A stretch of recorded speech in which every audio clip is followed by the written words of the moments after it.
প্রকল্পগুলো চলে এসেছে শিক্ষা ব্যবস্থার। তো এখানে আমার মনে হচ্ছে যে আমরা কিছু পাইলট প্রকল্প দেখতে পাচ্ছি, সেগুলো নিয়েও একটু কথা বলা দরকার। প্রথমে হচ্ছে আমি কিছু এক্সিস্টিং সমস্যা যেগুলো আপনারা সবাই বলেছেন আমি একটু নোট করেছি, আমি একটু সামারি বলতে চাই। একটা হচ্ছে যে যদিও আমাদেরকে বলা হচ্ছে আমরা আইনিভাবে 5 পর্যন্ত ফ্রি শিক্ষা পাই, কিন্তু এখানে অনেকগুলো হিডেন কস্ট আছে। আমাদের বাচ্চাদের স্কুল উপকরণগুলো আমাদের কাছে অ্যাভেলেবল না, শুধু বই এবং স্কুলের বেতন ফ্রি করে দিলে স্কুল শিক্ষা ফ্রি হয় না। দ্বিতীয়ত হচ্ছে কর্মমুখী শিক্ষার ব্যাপারে যে কথাটি বলছিলেন, এখানে এই যে দুইটা স্ট্রিম তৈরি করে রাখা আমার কাছে এই জায়গাটাকে খুব আনহেলদি লাগে। কারণ আমরা জেনে বড় হই যে ওরা ভোকেশনাল, আমরা মেইন স্ট্রিম, এবং যারা ভোকেশনাল তাদেরও একটা প্রেরণা থাকে যে আমি মেইন স্ট্রিমে উঠবো। সে একটা সময় গিয়ে এটাকে ইকুয়েট করার চেষ্টা করে। আমাদের স্কুলগুলো সমন্বিত না কেন? এসএসসির পাশ করার সময় আমাদের প্রত্যেকটা বাচ্চা একটা করে বৃত্তিমূলক শিক্ষা পেতে পারবে না, পারা সম্ভব না? তাহলে এইটাকে আমরা সমন্বিত করে দিচ্ছি না কেন? একটা স্কুল, একটা ভোকেশনাল স্কুল একসাথে কাজ করবে এবং প্রত্যেকটা বাচ্চাই একটা করে বৃত্তিমূলক, অন্তত একটা করে বৃত্তিমূলক শিক্ষা পাবে এবং মেইন স্ট্রিম শিক্ষাতেও শিক্ষিত হবে। এটা করা ছাড়া আসলে আমরা ভোকেশনালকে মেইন স্ট্রিমে আনতে পারছি না, আর মেইন স্ট্রিম ওই যে মাস্টার্স পাশের পরে আবার ওখানে গিয়ে অ্যাপ্লাই করছে। এই জায়গাগুলোর গ্যাপগুলো দূর করা দরকার। আর নিয়োগের ব্যাপারে কথা বলেছেন, রিসার্চের ব্যাপারে কথা এসেছে, ইথিক্সের ব্যাপারে কথা এসেছে। এখানে আর আমি নতুন করে অ্যাড করব না। আমি কয়েকটি চলমান প্রকল্প নিয়ে একটু কথা বলতে চাই। প্রথমটা হচ্ছে মিড ডে মিল নিয়ে একটি আলাপ হচ্ছে এবং বাজেটে এটি আসতে যাচ্ছে, যার কিছু প্রায় পাইলট প্রকল্প আমরা দেখেছি। যমুনা টেলিভিশনের একটি নিউজের রেফারেন্স দিয়ে বলছি, সপ্তাহে 17 কোটি টাকা লুট হচ্ছে শুধু মিড ডে মিল প্রকল্পে। মানোত্তীর্ণ জিনিস দেওয়া হচ্ছে, নষ্ট ডিম খেয়ে বাচ্চারা অসুস্থ হয়েছে, এমন কলা সাপ্লাই করা হয়েছে যেটা খাওয়া যায় না। আমি এটার সাথে আরেকটা জিনিসকে অ্যাড করতে চাই। দেখেন, লোকাল মার্কেট থেকে কিনে ডিম কলা দিলে যেখানে 17 কোটি টাকা লুটপাটের সুযোগ তৈরি হয়, তাহলে শিক্ষকদের হাতে একটি করে ট্যাব, এটার পেছনে কত বেশি লুটপাট লুকিয়ে আছে?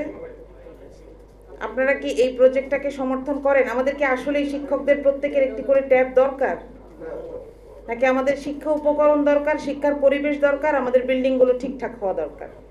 নতুন করে একটি করে বিল্ডিং দেওয়ার কথা বলা হয়েছে, আমাদের পুরনো বিল্ডিংগুলো কি ফাংশনিং? কোনো মেনটেন্যান্স আছে?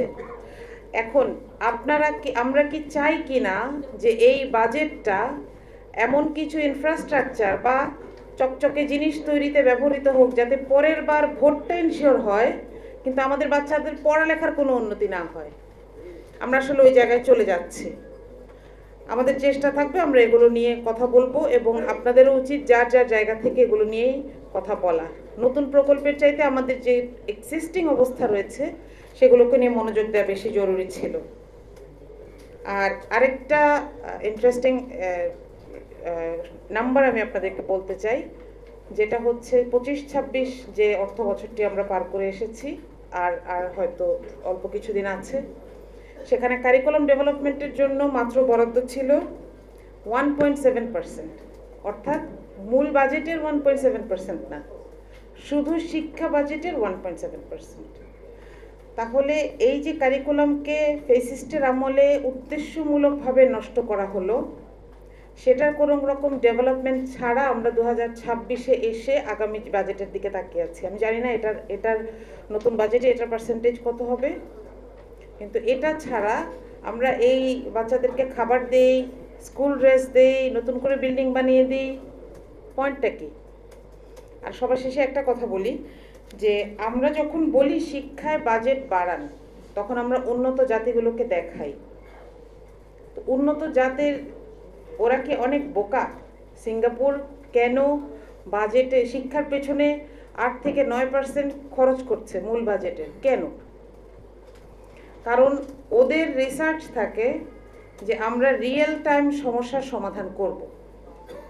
আমাদের দেশে যে রিসার্চগুলো দিয়ে আপনারা দেখবেন যারা ডক্টরেট করেন তাদের রিসার্চগুলোর টপিক যদি দেখেন, এগুলোর একটাও আমাদের দেশের সমস্যা নিয়ে তৈরি, আমাদের দেশের সমস্যা সমাধানের জন্য বানানো, সেটা না। আমরা হাসাহাসি করি যে বুয়েট কেন রিক্সা বানাবে, কিন্তু আসলে হওয়ার কথা ছিল এটাই, ইউনিভার্সিটিগুলো রিয়েল টাইম সমস্যার সমাধান করবে এবং এটার মাধ্যমে ফান্ড নিয়ে আসবে।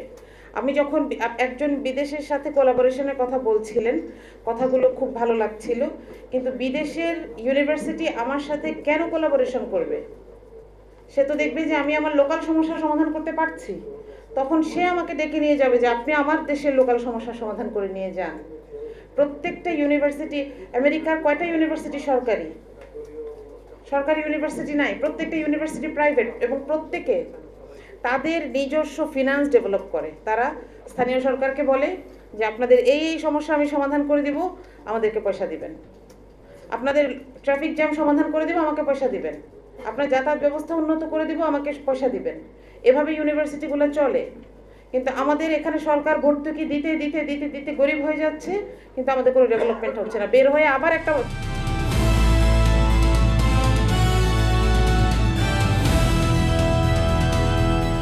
দিনাজপুর টিভি, মানুষের জীবনের কথা বলে।